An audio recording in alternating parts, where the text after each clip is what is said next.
মানুহৰ বহুত ধৰণৰ মিছকনচেপশ্যন থাকে, ভুল ধাৰণা থাকে যে ডায়েবেটিছ প্ৰি ডায়েবেটিছ কি কেনেকুৱা কি বস্তু। কাৰণ দেশত ডায়েবেটিছ ৰোগীৰ সংখ্যা খুবেই বেছি। পৃথিৱীৰ ভিতৰতে হায়েষ্ট নাম্বাৰ অফ ডায়েবেটিক ৰোগীৰ সংখ্যা আছে চাইনাত, নেক্সট আছে ইণ্ডিয়াত, আৰু আমি খুব সোনকালে চাইনাক অতিক্ৰম কৰি বিশ্বৰ ডায়েবেটিছৰ ৰাজধানী মানে diabetic capital of the world বনিব গৈ আছো। মে বি এই বছৰৰ লাষ্টৰ ফালে সেইটো হ'ব। গতিকে এই ক্ষেত্ৰত ডায়েবেটিছৰ জাৰ্ণিটো ষ্টাৰ্ট হয় প্ৰি ডায়েবেটিছৰ পৰা। গতিকে প্ৰি ডায়েবেটিছ সম্পৰ্কে জনাটো নিতান্তই প্ৰয়োজনীয়। কাৰণ মানুহ এজন এদিনত ডায়েবেটিক হৈ নাযায়। ডায়েবেটিছৰ যিটো কোৰ্চ অফ আমি ডিজিজ বুলি কওঁ, মানে ডায়েবেটিছৰ যিটো ৰাস্তা থাকে, সেইটো ষ্টাৰ্ট হয় সদায় প্ৰি ডায়েবেটিছৰ পৰা। প্ৰি ডায়েবেটিছ এইটো কণ্ডিশ্যন য'ত বডিত আপোনাৰ শৰীৰত চুগাৰৰ মাত্ৰাটো সিমানো বেছি নহয়, কিন্তু এইটোৰ পৰাই আৰম্ভণি হয় ডায়েবেটিছ হয়। গতিকে মই যদি মেডিকেল টাৰ্মত কথা পাতো, প্ৰি ডায়েবেটিছ বুলি ক'বলৈ হ'লে আমি যিটো ফাষ্টিং আৰু PPBS বুলি কওঁ, খালী পেটত চুগাৰটো থাকে 100ৰ পৰা 126ৰ ভিতৰত। 100ৰ তলত থাকিলে নৰ্মেল হয়, 100ৰ পৰা 126ত প্ৰি ডায়েবেটিক ৰেঞ্জত বুলি কয়। আৰু PP মানে খোৱাৰ 2 ঘণ্টাৰ পিছৰ চুগাৰটো থাকে 140ৰ পৰা 199ৰ ভিতৰত। মানে 140ৰ তলত নৰ্মেল মানুহৰ থাকে, 200ৰ তলত থাকিলে আমি প্ৰি ডায়েবেটিছ বুলি কওঁ। ইয়াৰ লগতে আৰু এটা ৰিপৰ্ট জড়িত, সেইটো হৈছে HbA1c। জনা মানুহ সকলে এইটো কথা জানে যে HbA1c হৈছে 3 মাহৰ এভাৰেজ চুগাৰ। চ' ডায়েবেটিছ বুলি ক'লে এই তিনিটা ৰিপৰ্টৰে বুজোৱা যায়। চ' HbA1c নৰ্মেল মানুহৰ থাকে বিল' 5.7, 5.7ৰ তলত থাকে। 5.7ৰ পৰা 6.4লৈকে আমি কওঁ প্ৰি ডায়েবেটিছ। তাৰ ওপৰত যোৱাৰ লগে লগে ডায়েবেটিক ৰেঞ্জত যায়, 6.5 এণ্ড এবভ, তাক আমি ডায়েবেটিক বুলি কওঁ। গতিকে প্ৰি ডায়েবেটিছ বুলি ক'লে বাই ডেফিনেশ্যন এই তিনিটা কণ্ডিশ্যনত যিকোনো এটা হ'লে আমি প্ৰি ডায়েবেটিছ বুলি কওঁ। কেতিয়াবা অকল চুগাৰৰ খালী পেটতো বাঢ়ি থাকে, সেইটোক আমি ইম্পেয়াৰ্ড ফাষ্টিং গ্লুক'জ বুলি কওঁ। কেতিয়াবা খোৱাৰ পিছতো বাঢ়ে, ইম্পেয়াৰ্ড পষ্টপ্ৰেণ্ডিয়েল গ্লুক'জ। আৰু যেতিয়া গোটেইখিনি বস্তু ডিৰেঞ্জ হয় তেতিয়া প্ৰি ডায়েবেটিছ। এই প্ৰি ডায়েবেটিছটো এইটো কাৰণে জৰুৰী, কাৰণ প্ৰি ডায়েবেটিছ ষ্টেজত যদি আমি পেচেণ্ট এজনক আৰু মানুহ এজনক এৱেৰ নকৰোঁ, তেওঁ ডেফিনেটলি ডায়েবেটিক ষ্টেজলৈ গতি কৰিব। আৰু প্ৰি ডায়েবেটিছ ষ্টেজতে ডায়েবেটিছৰ যিটো প্ৰচেছ থাকে, মানে আমাৰ শৰীৰত যিবোৰ চেঞ্জেছ থাকে, গোটেইবোৰ ষ্টাৰ্ট হৈ যায়। ইনফেক্ট ডায়েবেটিছৰ কিছুমান কমপ্লিকেশ্যনছ, যেনে ৰেটিনোপেথী, চকুত যিটো আমাৰ ৰেটিনা পৰ্দাখনত প্ৰব্লেম হয়, এই ৰেটিনোপেথীৰ ষ্টাৰ্টিং প্ৰি ডায়েবেটিক ষ্টেজতে হয়। প্ৰি ডায়েবেটিক ষ্টেজত ৰৈ যোৱা মানুহ এজনৰো ৰেটিনাৰ প্ৰব্লেম আমি পাওঁ। গতিকে প্ৰি ডায়েবেটিছটো গুৰুত্ব দিয়াটো খুবেই জৰুৰী। যদি ওপৰৱালাই ভগৱানে আমাৰ বডিটো 5.7ৰ তলৰ কাৰণে ডিজাইন কৰিছে, কিয়নো আমি তাৰ তলত নাৰাখোঁ? প্ৰি ডায়েবেটিক ষ্টেজত বহুতে কি কৰে যে মোৰ চুগাৰটো ডায়েবেটিক ৰেঞ্জত যোৱা নাই, গতিকে ঔষধটো নাখাওঁ, এক্সাৰচাইজো নকৰে। কিন্তু সেনেকুৱা নহয়। প্ৰি ডায়েবেটিক ষ্টেজটোৱে এনেকুৱা এটা ষ্টেজ য'ৰ পৰা আমি চুগাৰ ডায়েবেটিছ বেমাৰটো ৰিভাৰ্চ কৰিব পাৰোঁ। পচিবিলিটি থাকে, থিয়ৰিটিকেল পচিবিলিটি। গতিকে প্ৰপাৰ খোৱা বোৱা, ডায়েট, এক্সাৰচাইজ আৰু কিছু কিছু ক্ষেত্ৰত 2-এটা মেডিচিনৰ ইউজ প্ৰি ডায়েবেটিক ষ্টেজত কৰিলে এজন মানুহে ডায়েবেটিক ষ্টেজত নোযোৱাকৈও নিজৰ বডিটোক ৰাখিব পাৰে। প্ৰি ডায়েবেটিছত সাধাৰণতে চিমটমছ নাথাকে। এইটো এটা টেষ্টত ধৰাত পৰা কণ্ডিশ্যন। বহু কম মানুহৰ ক্ষেত্ৰত প্ৰি ডায়েবেটিছত কিবা কণ্ডিশ্যন মানে চিমটমছ লৈ আমাৰ ওচৰলৈ আহে। ইউজুৱেলি বেলেগ কিবা কাৰণত চুগাৰ টেষ্ট কৰোঁতে প্ৰি ডায়েবেটিক ষ্টেজটো ধৰাত পৰে। আমি প্ৰি ডায়েবেটিক ষ্টেজত টেষ্ট কেতিয়া কৰোঁ? কেতিয়াবা যেতিয়া পেচেণ্ট আমাৰ ওচৰলৈ আহে যোন অবেজ হয়, শকত হয়, BMI আপোনাৰ 24-25তছে ওপৰত, যাৰ strong family history of diabetes থাকে। কাৰণ ডায়েবেটিছটো এটা ছিংগল ফেক্টৰৰ পৰা নহয়, এইটো জেনেটিকেল ফেক্টৰ থাকে, এনভাইৰমেণ্টেল ফেক্টৰ থাকে, নিজৰ হেবিটছবোৰ থাকে, গোটেইখিনি মিলি পেলাই ডায়েবেটিছটো হয়, ছিংগল পেথলজিৰ পৰা নহয়। গতিকে এনেকুৱা ধৰণৰ আমাৰ যদি ডাউট হয় যে পেচেণ্টৰ কৰাব লাগে, তেতিয়া আমি টেষ্ট কৰাওঁ। এই ক্ষেত্ৰত স্ক্ৰিনিং হিচাপে সদায় OGTT টেষ্টটো কৰোৱা হয়, অৰেল গ্লুক'জ টলাৰেঞ্চ টেষ্ট।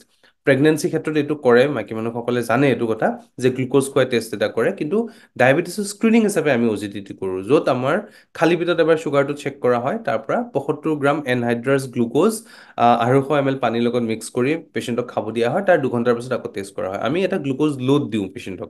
চ' সেই লোডটো দিয়াৰ পিছত বডিটোৱে কেনেকৈ ৰিয়েক্ট কৰে চাওঁ। তাৰপিছত যদি চুগাৰটো 200 ক্ৰছ কৰে, এইটো ডায়েবেটিছেই হ'ল। আৰু তাৰ আগত 142, 199, 200ৰ ভিতৰত থাকিলে আমি প্ৰি ডায়েবেটিছ বুলি কওঁ। গতিকে প্ৰি ডায়েবেটিছত সাধাৰণতে চিমটমছ কোনো লক্ষণ নাথাকে। এইটো এটা ৰুটিন ব্লাড টেষ্টত ধৰাত পৰা কণ্ডিশ্যন, আৰু কিছু কিছু ক্ষেত্ৰত আমি স্ক্ৰিনিং হিচাপে প্ৰি ডায়েবেটিছ ষ্টেজত পেচেণ্টক টেষ্ট কৰোঁ। প্ৰি ডায়েবেটিছ কণ্ডিশ্যনৰ ৰিস্ক যিটো মই ক'লোঁ যে যদি এইটো ষ্টেজতে আমি ইণ্টাৰভেন নকৰোঁ, তেতিয়াহ'লে পেচেণ্টজন ডায়েবেটিক ষ্টেজলৈ যাব পাৰে। কাৰণ এইটো এটা নাম্বাৰৰ খেল।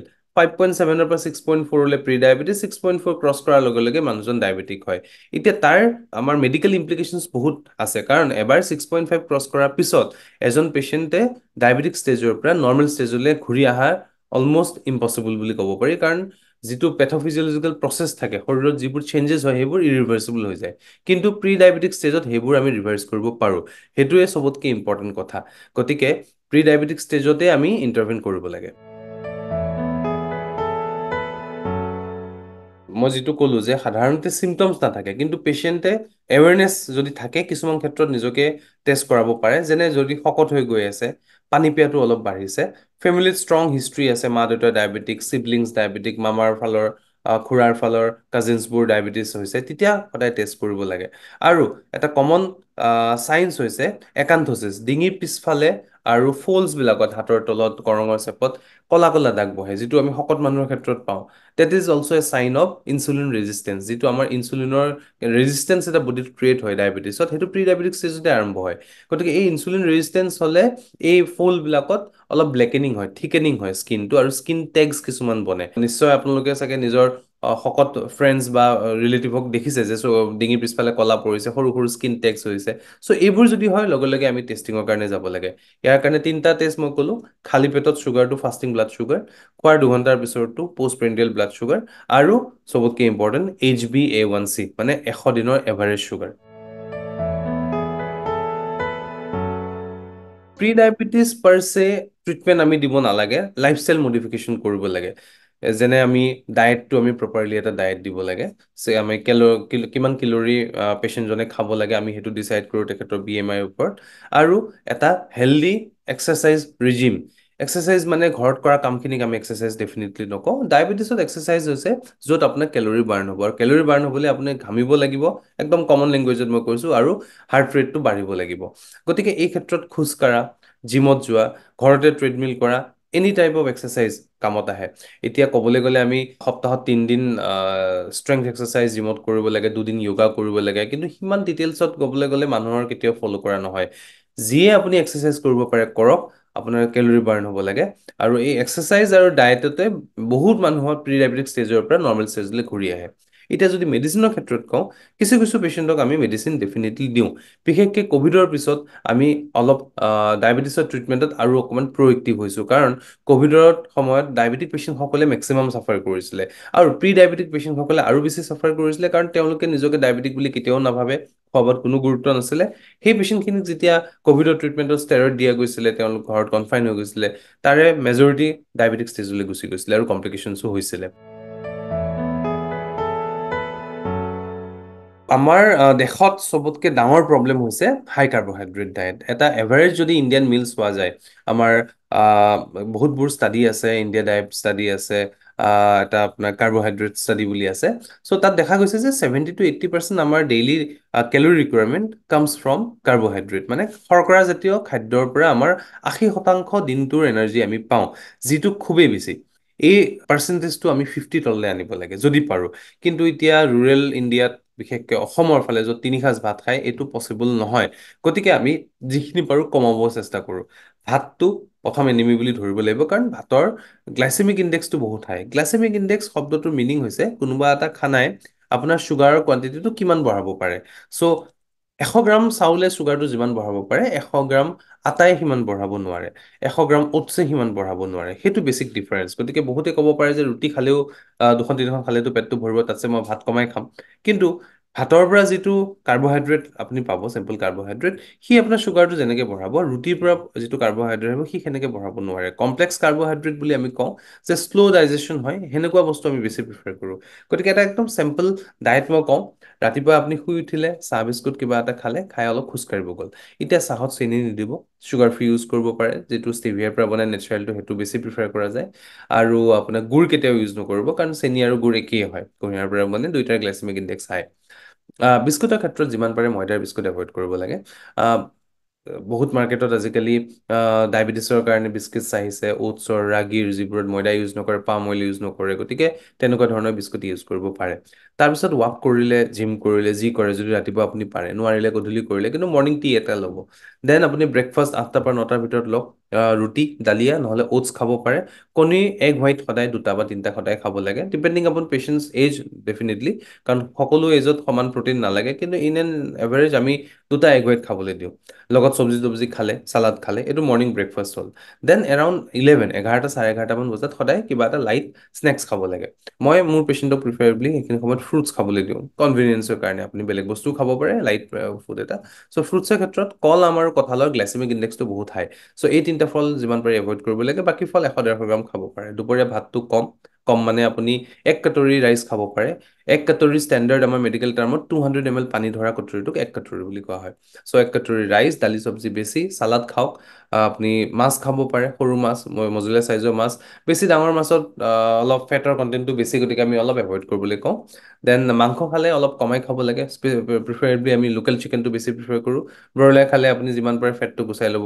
লাগে গতিকে মাংসটো অলপ কম প্ৰিফাৰ কৰা হয় দেন লগত চালাড তালাড চব খালে যদি আপোনাৰ থাইৰয়ডৰ ইছ্যুজ নাই চয়াবিন খাব পাৰে গুড চ'ৰ্চ অফ প্ৰটিন আৰু আপুনি পনীৰ খাব পাৰে regular then evening between 4 to 6 4টাৰ পৰা 6টাৰ ভিতৰত সেইখিনি সময়ত চুগাৰটো অলপ পটকৈ কমি যায় ডায়েবেটিক ৰোগীসকলৰ ক্ষেত্ৰত যাক আমি মেডিচিন দিওঁ গতিকে সৰুকৈ এটা বা দুটা স্নেক্স খাব লাগে চ' সেইটো টাইমত স্নেক্স হিচাপে আপুনি এবাৰ চাহ বিস্কুট খালে এবাৰ আপুনি মুড়ি খালে কমকে 50 গ্ৰামমান গাখীৰৰ লগত গাখীৰটো যিটো সৰ পেলোৱা গাখীৰ থাকে স্কিম মিল্ক সেইটো বেছি প্ৰিফাৰ কৰা হয় নহ'লে আপুনি মাখানা খাব পাৰে ৰোষ্টেড চানা নহ'লে গাজ ওলোৱা মগু নানা ধৰণৰ বস্তু আমাৰ ঘৰুৱা বস্তু খাব পাৰে প্ৰচেছ ফুড যিমান পাৰে এভইড কৰিব দেন ৰাতি ডিনাৰটো পাৰিলে বাই 9 শেষ কৰিব লাগে কাৰণ ডিনাৰ কৰিয়ে খোৱা হেবিটটো বহুত বেয়া যিটো ৱেষ্টাৰ্ণ কাণ্ট্ৰিত চাপাৰ বুলি কয় 7টামান বজাতে খায় তেনেকুৱা কৰিব পাৰিলে খুবেই ভাল চ' ডিনাৰত আপুনি হয় ৰুটি খাওক নহয় দালিয়া নহয় অ'টছ যদি আপোনাৰ অভ্যাসৰ পৰা আপুনি নোৱাৰে ভাত এৰি পেলাই তেতিয়া কমাই ভাত খাওক অলপ ভাত অলপ ৰুটি খাওক মানে খোৱাটো ইমান বেছি